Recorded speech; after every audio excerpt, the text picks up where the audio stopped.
오늘 우리에게 주신 하나님의 말씀은 구약성경 창세기 23장 1절부터 4절 말씀입니다. 사라가 127세를 살았으니 이것이 곧 사라가 누린 햇수라. 사라가 가나안 땅 헤브론 곧 기럇 아르바에서 죽음에 아브라함이 들어가서 사라를 위하여 슬퍼하며 애통하다가 그 시신 앞에서 일어나 나가서 헷 족속에게 말하여 이르되 나는 당신들 중에 나그네요 거류하는 자이니 당신들 중에서 내게 매장할 소유지를 주어 내가 나의 죽은 자를 내 앞에서 내어다가 장사하게 하시오. 아멘.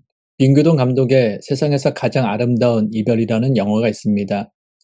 치매에 걸린 시어머니를 모시며 가정을 지켜가는 아내, 병원 일에만 몰두하는 남편, 유부남과 관계를 맺고 있는 큰딸, 여자친구밖에 모르는 삼수생 아들, 그리고 노름에 빠진 남동생.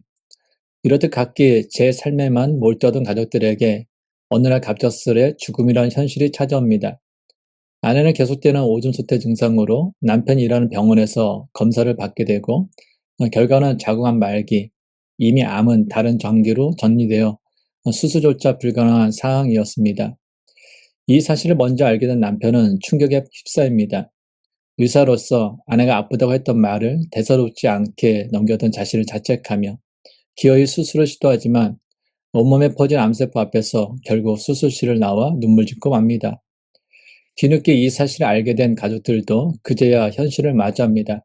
그리고 아내이자 엄마이며 누나인 한 사람과의 이별을 준비해가는 과정 속에서 그들은 비로소 가족이라는 이름의 무게와 의미를 다시금 깨닫게 됩니다. 영화 중 한 장면에서 병세가 점점 악화되고 있음을 느낀 아내는 어느 날 치매에 걸린 시어머니를 이불로 덮어 질식시키려 합니다. 자신이 죽고 난 뒤 시어머니가 남겨진 가족들에게 감당할 수 없는 짐이 되지 않도록 하려는 안타까운 마음, 그리고 끝까지 시어머니를 돌보지 못하고 떠나야 한다는 깊은 미안함이 그 행동의 바탕이었습니다. 그 장면은 결코 냉혹한 결단이 아니라 오히려 극한의 상황 속에서 자신이 할 수 있는 마지막 책임을 감당하려는 한 여인의 슬픈 몸부림이었습니다. 그러나 곧 자신이 저지를 뻔한 돌이킬 수 없는 행동 앞에 그녀는 무너져 내립니다.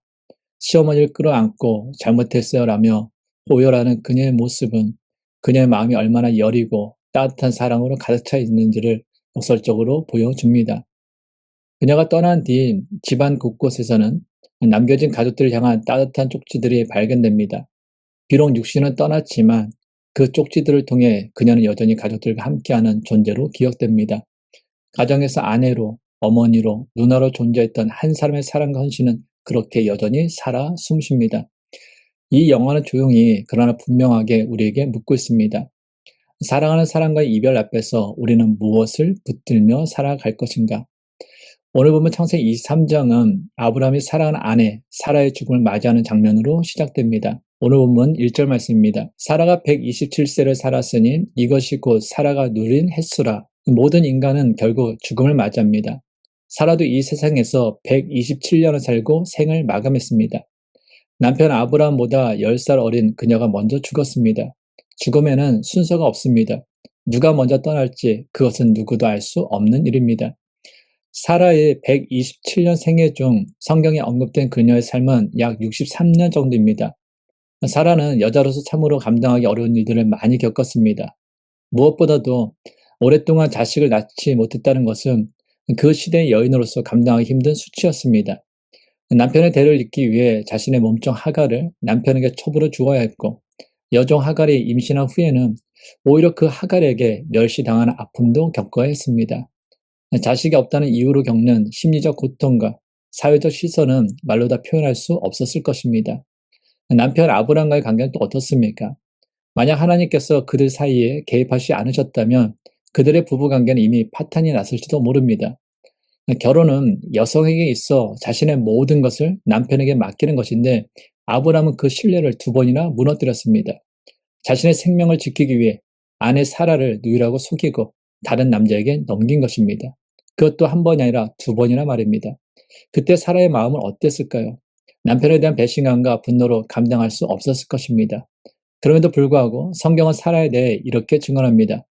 베드로전서 3장 6절 말씀입니다. 사라가 아브라함을 주라 칭하여 순종함과 같이 너희는 선을 행하고 아무 두려운 일에도 놀라지 아니하면 그의 딸이 된 것이니라. 사라는 남편의 부족함에도 불구하고 그를 멸시하거나 무시하지 않았습니다. 오히려 그를 주라 칭하며 순종했던 아내였습니다. 하나님 앞에서 아내로서의 자신의 자리를 지킨 여인이었습니다. 만일 사라가 끝까지 아기를 낳지 못했다면 그녀는 수치와 비난 속의 비운의 여인으로 남았을지도 모릅니다. 하지만 그녀는 끝까지 하나님을 섬기는 아내로서 자신에게 맡겨진 역할을 지혜롭게 감당했고 결국 하나님은 그녀에게 아들 이삭을 주셨습니다. 사라를 통해 하나님은 아브라함의 가정을 향한 구속사의 계획을 이루어 가셨습니다. 지혜의 책 잠언은 인생의 마지막 교훈을 이렇게 전하며 마무리합니다. 잠언 31장 30절 31절 말씀입니다. 고운 것도 거짓되고 아름다운 것도 헛되나 오직 여호와를 경외하는 여자는 칭찬을 받을 것이라. 그 손의 열매가 그에게로 돌아갈 것이요 그 행한 일로 말미암아 성문에서 칭찬을 받으리라. 아멘. 잠언은 여호와를 경외하는 여인에게 주어지는 복으로 끝을 맺습니다. 이것은 하나님을 경외하는 여인의 삶과 영향력이 얼마나 위대한지를 분명히 보여주는 것입니다. 가정이 바로 서기 위해서는 여인이 먼저 하나님 앞에 바로 서야 합니다. 여호와를 경외하는 현숙과 아내, 어머니, 며느리, 딸로 살아갈 때 그 가정을 향하신 하나님의 언약은 반드시 이루어질 것입니다. 오늘 보면 2절 말씀입니다. 사라가 가나안 땅 헤브론 곧 기럇 아르바에서 죽음에 아브라함이 들어가서 사라를 위하여 슬퍼하며 애통하다가 여기 헤브론이라는 장소가 등장합니다. 이것은 사라가 마지막 숨을 거둔 그녀의 임종의 자리입니다. 이 헤브론 땅은 과거에 아브라함이 조카 롯과 재산이 많아 함께 살 수 없게 되었자 각자의 길을 가게 되었을 때 홀로 남은 아브라함에게 하나님께서 나타나셔서 너는 눈을 들어 동서남북을 바라보라. 보이는 땅을 내가 너와 네 자손에게 주려고 약속하신 바로 그 땅입니다. 아브라함은 그곳에 장막을 치고 하나님께 제단을 쌓고 여호와 이름을 불렀습니다. 그 약속의 땅에서 그의 아내 사라가 눈을 감았습니다. 한평생을 함께 살아온 아내 사라가 임종을 맞이하고 그녀의 몸은 싸늘한 시체가 되었습니다. 아브라함은 그녀의 시신을 바라보며 애통하며 눈물을 흘립니다. 사랑하는 이를 위해 흘리는 눈물은 결코 부끄러운 것이 아닙니다. 믿음이 없는 것도 아닙니다. 오히려 그것은 참으로 인간답고 아름다운 사랑의 표현입니다. 예수님도 나사로의 무덤 앞에서 그의 죽음을 슬퍼하며 눈물을 흘리셨습니다. 그렇다면 예수님을 울게 하셨고 아브라함의 눈에서 눈물을 흘리게 만든 죽음이라는 그 현실은 도대체 어디서 온 것입니까? 왜 죽음은 이토록 가슴 아픈 일입니까? 로마서 6장 23절 말씀입니다. 죄의 삭은 사망이요 하나님의 은사는 그리스도 예수 우리 주 안에 있는 영생이니라. 아멘. 죽음은 죄로 인해 찾아온 결과입니다. 인간은 하나님의 형상대로 지음받은 존재로 원래는 죽음을 경험하지 않고 살도록 창조되었습니다. 하나님께는 죽음이 없으며 그분의 형상을 따라 지어진 인간에게도 원래 죽음은 존재하지 않았습니다. 그러나 인간이 죄를 범함으로 죽음이 이 땅에 들어왔고 그 죽음은 인간의 삶에 절망과 좌절, 어둠을 가져다 주었습니다. 지금도 우리 인간의 현실적인 문제는 바로 이 죽음이며 더 나아가 병, 두려움, 무력감입니다. 우리는 그 앞에서 쉽게 무너지고 이 모든 것들이 종이 되어 살아갑니다. 그러나 하나님은 우리를 그런 존재로 창조하지 않으셨습니다. 하나님은 인간을 영생하는 존재로 지으셨습니다. 세상은 죽음을 인생의 끝이라 말합니다.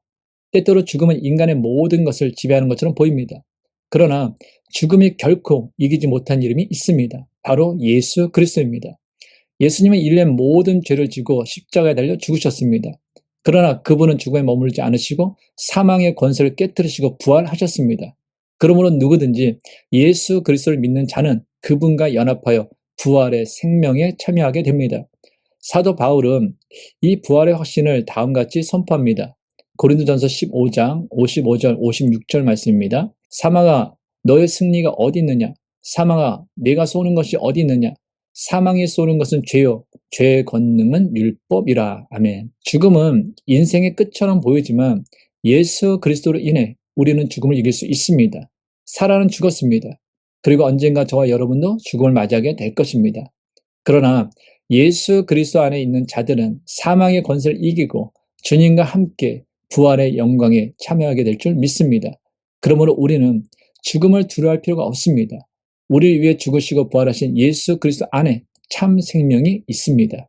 오늘 본 3절, 4절 말씀입니다. 그 시신 앞에서 일어나 나가서 해쪽 속에게 말하여 이르되 나는 당신들 중에 나그네요 거류하는 자이니 당신들 중에서 내게 매장할 소유지를 주어 내가 나의 죽은 자를 내 앞에서 내어다가 장사하게 하시오. 당시 팔레스타인 지역은 기후가 덥고 또 지중해 영향으로 습기가 좀 많기 때문에 시체가 빠르게 부패했습니다. 그래서 그 지역 사람들은 전통적으로 24시간 이내에 장례를 치르는 관습이 있었습니다. 아브라함 역시 사라 아내 사라의 장례를 서둘러 치러야 했기 때문에 땅의 주인인 핵 족속에게 매장지를 요청하게 됩니다. 아브라함은 겸손하게 자신을 나그네요 거류하는 자라고 소개합니다. 그는 비록 하나님께 약속받은 가나안 땅에 살고 있었지만 아직 소유한 땅은 없었고 이 땅의 시민권자도 아니었습니다. 그는 여전히 나그네였고 거류자였습니다. 이 표현은 히브리서 기자가 말한 것처럼 믿음의 사람들의 정체성을 보여줍니다. 히브리서 11장 13절 말씀입니다. 이 사람들은 다 믿음을 따라 죽었으며 약속을 받지 못하였을 때 그것들을 멀리서 보고 환영하며 또 땅에서는 외국인과 나그네임을 증언하였으니. 그렇습니다. 하나님을 섬기는 우리는 이 땅에서는 외국인이며 나그네입니다. 우리의 시민권은 하나님 나라에 있습니다. 그래서 우리는 이 땅에서 얼마나 더 오래 살 것인가, 무엇을 더 많이 가질 것인가, 얼마나 더 높은 자리에 오를 것인가 라는 것을 목적으로 삼고 살아서는 안 됩니다. 우리는 늘 언제나 이 땅은 내가 잠시 왔다 가는 곳임을 기억하며 영원한 하나님 나라, 내가 가야 될 그 시민권이 있는 하나님 나라를 바라보면서 우리는 주의 말씀을 따라 겸손히 살아가야 합니다. 아브라함은 사랑하는 아내를 장사할 수 있는 자신의 소유지를 요청하였습니다. 이 요청에 헷 족속은 매우 호의적으로 반응합니다.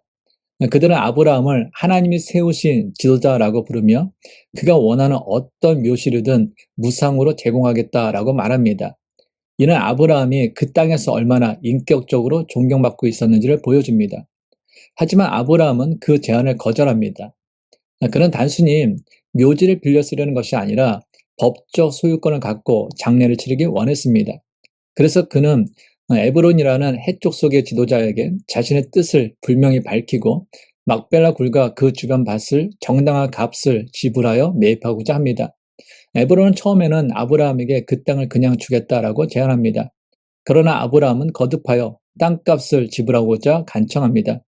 결국 에브론은 땅값이 은 400세겔이라고 밝히지만 그것도 그냥 줄 수 있다라고 말합니다. 이 당시 은 400세겔은 상당한 금액이었습니다. 노동자의 수년치 임금에 해당하는 액수였습니다. 그러나 아브라함은 끝까지 땅값을 치르겠다라고 고집하며 에브론이 제시한 금액을 모두 지불합니다. 그런 사람들 앞에서 정식으로 그 땅을 매입하고 이제 막벨라 굴은 아브라함의 법적 소유지가 됩니다.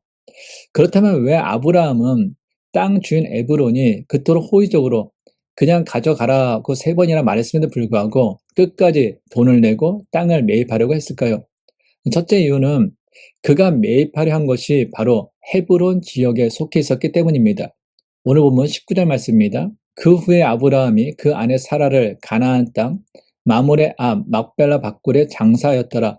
마모레는 곧 헤브론이라. 헤브론은 하나님께서 아브라함에게 내가 네 자손에게 이 땅을 주겠다라고 약속하셨던 가나안 땅의 핵심 지역이었습니다. 헤브론은 아브라함이 하나님의 약속을 받고 제단을 쌓고 여호와 이름을 부르며 하나님과의 깊은 교제를 나눈 믿음의 장소였습니다. 그렇게 아브라함에게 이 땅은 단순한 무덤자리가 아니었습니다. 그는 하나님께서 약속하신 땅 위에 사랑하는 아내를 장사하고 싶었습니다. 그런데 만약 헷 족속의 호의를 받아들이고 그 땅을 무상으로 받는다면 결과적으로 아브라함은 하나님의 약속이 아닌 사람의 은혜로 땅을 얻게 된 것이 되어버립니다. 아브라함의 믿음은 결코 그것을 용납할 수 없었습니다. 아브라함은 과거에도 똑같은 태도를 보인 적이 있습니다. 창세기 14장에서 아브라함은 그돌라오멜에게 빼앗긴 소돔 사람들과 재산을 모두 되찾아옵니다.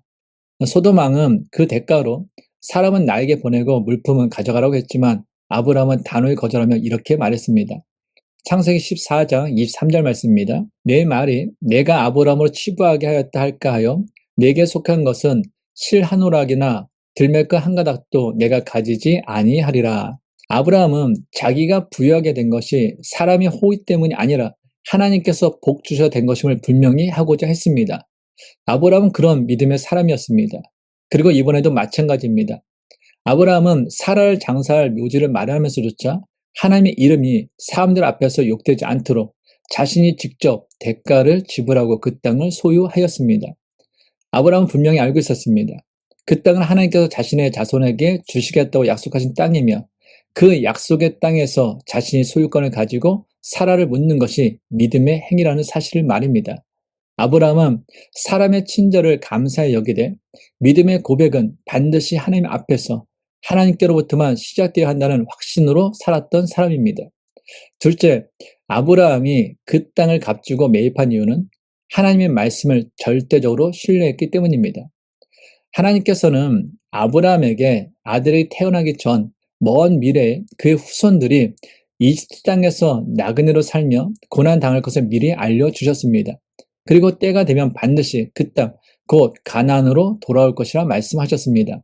창세기 15장 13절 14절 말씀입니다. 여호와께서 아브라함에게 이르시되 너는 반드시 알라. 네 자손이 이방에서 객이 되어 그들을 섬기겠고 그들은 400년 동안 네 자손을 괴롭히리니 그들이 섬기는 나라를 내가 징벌할지며 그 후에 네 자손이 큰 재물을 이끌고 나아오리라. 아브라함은 하나님의 이 말씀을 철저히 믿었습니다. 그는 비록 자신의 생애에는 약속이 다 이루어지지 않더라도 그 약속이 반드시 성취될 것을 확신하였기에 사라를 묻기 위해 땅을 매입한 것입니다. 그는 토지를 단순히 무덤으로 사용한 것이 아니라 후손들이 이집트에서 해방된 후 이 땅으로 돌아올 수 있도록 믿음의 근거, 영적 이정표를 세운 것입니다. 그리고 실제로 아브라함은 죽은 후 이곳에 묻혔고 이삭과 그의 아내 리브가, 야곱과 그의 아내 레아도 모두 이곳 막벨라 굴에 함께 묻혔습니다. 이렇게 아브라함, 이삭, 야곱, 이스라엘의 3대 조상이 모두 장사된 이곳은 이후 이스라엘 민족의 육적, 정신적, 영적 고향이 되었습니다. 이 약속의 계승은 출애굽 이후에도 이어졌습니다. 여호수아가 가나안 땅을 정복한 후 믿음의 지도자 갈렙이 막벨라가 있는 헤브론 땅을 유산으로 받았고 다윗 왕은 이곳 헤브론에서 기름 부음을 받고 이스라엘 왕으로 세워졌습니다. 이처럼 하나님의 약속과 아브라함의 순종은 이스라엘 역사의 중요한 이정표가 되었습니다. 더욱이 오늘 본문에 기록된 아브라함이 그 땅을 값을 주고 샀다라는 그 사실은 수천년 전한 지금까지도 이스라엘 민족이 그 땅에 대한 정당한 권리를 주장할 수 있는 법적 근거가 되고 있습니다. 단순한 매장지 구입이 아닌 신앙의 유산을 남긴 사건이자 하나님의 약속을 신뢰하는 행위였던 것입니다. 아브라함은 하나님의 약속을 믿는다고 말만 하고 앉아서 기다리지 않았습니다. 그는 약속을 믿었기 때문에 행동했고 자신의 책임을 다했습니다. 그 결과 하나님의 언약은 그의 삶 속에서 그리고 그의 후손들의 역사 속에서 구체적으로 성취되었습니다.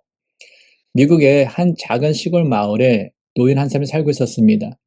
그는 어느 날 도토리 몇 알을 조심스레 품에 안고 마을 언덕으로 올라갔습니다. 그리고는 묵묵히 땅을 파고 그 씨앗들을 한 알 한 알 정성스럽게 심기 시작했습니다. 그 모습을 본 한 이웃이 고개를 갸웃하며 묻었습니다. 도토리 나무는 자라는데 수십 년이 걸립니다. 그 나무가 그늘을 들일 즈음 당신이 이 세상 사람이 아닐지도 모릅니다. 노인은 조용히 미소를 지으며 대답했습니다. 맞습니다. 나는 이 나무가 주는 그늘 아래서 쉴 수 없을지도 모릅니다. 하지만 언젠가 이 마을을 지나가는 누군가는 이 나무 그늘 아래서 쉬어갈 수 있지 않겠습니까? 나는 그걸 믿고 오늘 씨앗을 심는 것입니다. 세월이 흘러 그 마을 언덕에는 울창한 참나무 숲이 자랐습니다. 마을 사람들은 그 나무 아래서 더위를 피하고 가족들과 도시락을 나누며 웃고 쉬었습니다. 그 나무를 심은 노인의 이름을 기억하는 이는 거의 없었지만 그가 남긴 믿음의 흔적은 그 숲 사이사이에 여전히 살아 숨쉬고 있었습니다. 사랑하는 여러분, 아브라함은 하나님의 약속을 받았지만 그 모든 성취를 자신의 생애 중에 다시 얻지 못했습니다. 그러나 그는 하나님의 말씀을 믿었고 그 믿음대로 행동했습니다. 눈앞의 손익이 아니라 하나님의 말씀을 근거로 삼아 땅을 샀고 자신의 아내를 위한 장제를 마련했습니다. 그러나 그는 단지 무덤을 산 것이 아니었습니다. 그는 하나님의 약속을 향한 신앙의 씨앗을 그 땅에 심은 것이었습니다. 오늘 우리는 어떤 땅을 사고 있습니까? 우리의 믿음은 지금 어디에 뿌리 내리고 있습니까? 하나님의 약속을 진정으로 믿는다면 오늘 당장 눈앞에 보이는 유익이 없어도 계산이 맞지 않아도 그 말씀을 따라 순종으로 반응해야 하지 않겠습니까? 우리가 지금 심는 씨앗은 오늘 자라지 않을 수도 모릅니다. 하지만 그 씨앗은 하나님에 대해 반드시 자라 열매를 맺게 될 것입니다. 그리고 그 그늘 아래에서 우리 다음 세대가 쉬어가게 될 줄 믿습니다. 사랑과 진리 하나님 아버지, 오늘 아브라함의 믿음을 통해 하나님의 약속을 신뢰하는 삶이 어떤 것인지를 배우게 하시니 감사합니다. 비록 그가 모든 약속의 성취를 눈으로 보지는 못했지만 믿음으로 땅을 사고 믿음으로 순종하며 후손들을 위한 신앙의 유성을 남겼던 것을 기억합니다. 주님, 우리도 이 땅에서 나그네처럼 살아가고 있지만 잠시 머무는 인생이 아닌 영원한 하나님 나라를 바라보며 살아가게 하옵소서.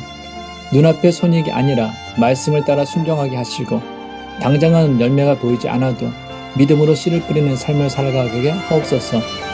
우리의 자녀 세대가 우리의 믿음 씨앗 위에서 하나님의 신실하심을 누리게 하시고 우리를 통해 하나님의 언약이 이 땅에서도 계속 이루어지게 하옵소서.